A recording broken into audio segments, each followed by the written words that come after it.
जय श्री कृष्णा। राधे राधे दोस्तों, स्वागत है आप सबका सतयुग का ज्ञान सच्चा ज्ञान यूट्यूब चैनल में। दोस्तों, मम्मी पापा 11 बजे की गाड़ी में आ रहे हैं। कहानी का शीर्षक यह है दोस्तों, राहुल और रचना पति पत्नी शहर में रहते थे। उनकी एक छोटी सी कहानी है। जो रचना ने राहुल के माता पिता उनके घर आए तो उन्होंने कैसा व्यवहार किया, आप इन कहानी को अपने बच्चों और बच्चों को जरूर सुनाएं और अपने परिवार के साथ बैठकर सुनें, ताकि उनमें ये संस्कार भी आ सके और गलत संस्कार वो अपनी बच्चियां ना सीखे। दोस्तों, बहुत ही शिक्षावर्धक कहानी है। आप इस कहानी को एंड तक देखिएगा और हमारे चैनल पर आप नए दर्शक मेहमान बनकर आए हैं तो इस चैनल को सब्सक्राइब कर लीजिएगा। आओ दोस्तों, कहानी पर गौर करते हैं। राहुल के फोन की घंटी बजी, मगर अलार्म की वजह से रजाई में ही लेटी रही रचना। उसके पति राहुल को आखिर उठना ही पड़ा। दूसरे कमरे में पड़े फोन की घंटी बजती ही जा रही थी। इतनी सुबह कौन हो सकता है, सोने भी नहीं देता। इसी चिड़चिड़ाहट में उसने फोन उठाया। हेलो, कौन? तभी दूसरी तरफ से आवाज आई, सुन। सारी नींद ही खुल गई। नमस्ते पापा। बेटा, बहुत दिनों से तुम्हें मिले नहीं, सो आज हम दोनों 11 बजे की गाड़ी में आ रहे हैं। दोपहर का खाना साथ खाएंगे और 4 बजे की गाड़ी में वापस चले जाएंगे। ठीक है। हाँ पापा, मैं स्टेशन पर आपको लेने आ जाऊंगा। फोन रख कर वापस कमरे में आकर उसने रचना को बताया कि मम्मी पापा 11 बजे की गाड़ी में आ रहे हैं और दोपहर का खाना हमारे साथ ही खाएंगे। रजाई में घुसी रचना का पारा एकदम 7वें आसमान पर चढ़ गया। कोई आदित्यवार को सोने भी नहीं देता। अब सबके लिए खाना बनाओ, पूरी नौकरानी बना दिया है। गुस्से में उठी और बाथरूम में घुस गई। राहुल हक्का बक्का हो गया। जब वो बाहर आई तो राहुल ने पूछा, क्या बनाओगी? गुस्से से भरी रचना ने तनक से जवाब दिया, अपने को तल के खिला दूंगी। राहुल चुप रहा और मुस्कुराता हुआ तैयार होने लगा। स्टेशन तो जाना ही था। दोस्तों, थोड़ी देर बाद गुस्से रचना को बोलकर वो मम्मी पापा को लेने स्टेशन चला गया। वो घर से निकल गया। रचना गुस्से में बड़बड़ाते हुए खाना बना रही थी। दाल सब्जी में नमक मसाले ठीक है या नहीं, परवाह किए बिना करची चलाई जा रही थी। कच्चा पक्का खाना, बेमन के परांठे तलने लगी तो कोई कच्चा कोई जला हुआ। आखिर उसने सब कुछ खत्म किया और नहाने चली गई।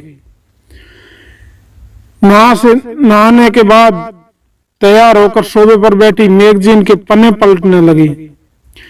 उसके मन में तो बस यह चल रहा था कि सारा संडे खराब कर दिया, बस अब खाओ खिलाओ और वापस जाओ। थोड़ी देर बाद जब घंटी बजी तो बेमन से उठी और दरवाजा खोला। दरवाजा खुलते ही उसकी आंखें हैरानी से फटी की फटी रह गई और मुंह से एक शब्द भी नहीं निकला। सामने राहुल के नहीं, उनके मम्मी पापा थे, जिन्हें राहुल स्टेशन से लाया था। मम्मी ने आगे बढ़कर उन्हें झिझोड़ा, अरे क्या हुआ? इतनी हैरान परेशान क्यों लग रही है? क्या राहुल ने तुम्हें बताया नहीं कि हम आ रहे हैं? जैसे मानो रचना की नींद अभी खुली है। मम्मी, इन्होंने तो बताया तो था। रचना हिचकिचाती हुई, चलो आप अंदर चलो। राहुल को अपनी मुस्कुराहट रोक नहीं पा रहा था। कुछ देर इधर उधर की बातें करने के बाद बीत गया। थोड़ी देर बाद पापा ने कहा, रचना गप्पे मारती रहोगी या कुछ खिलाओगी? यह सुन रचना को मानो सांप सूंघ गया। क्या करती बेचारी, अपने हाथों से बनाए हुए अध पके और जले हुए खाने को परोसना पड़ा। मम्मी पापा खाना तो खा रहे थे, मगर उसकी आंखों में एक प्रश्न था जिसका वो जवाब ढूंढ रहे थे। आखिर इतना स्वादिष्ट खाना बनाती उसकी बेटी आज ऐसा खाना कैसे बना सकती है? रचना बस मुंह नीचे किए बैठी खाना खा रही थी। मम्मी पापा से आंख मिलाने की उसकी हिम्मत नहीं थी। खाना खत्म कर सब ड्राइंग रूम में आ गई। राहुल कुछ काम है, अभी आता हूं कहकर थोड़ी देर के लिए बाहर निकल गया।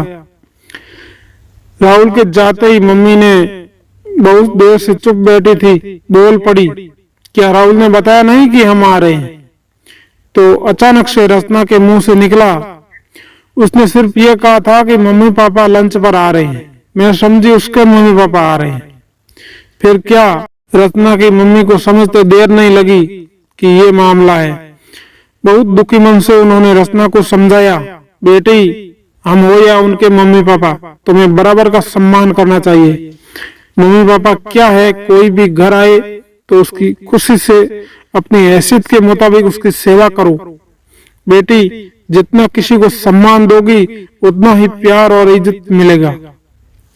जैसे राहुल हमारी इज्जत करता है, उसी तरह तुम्हें भी उनके मम्मी पापा और संबंधियों की इज्जत करनी चाहिए। रिश्ता कोई भी हो, हमारा या उसका, कभी फर्क नहीं करना चाहिए।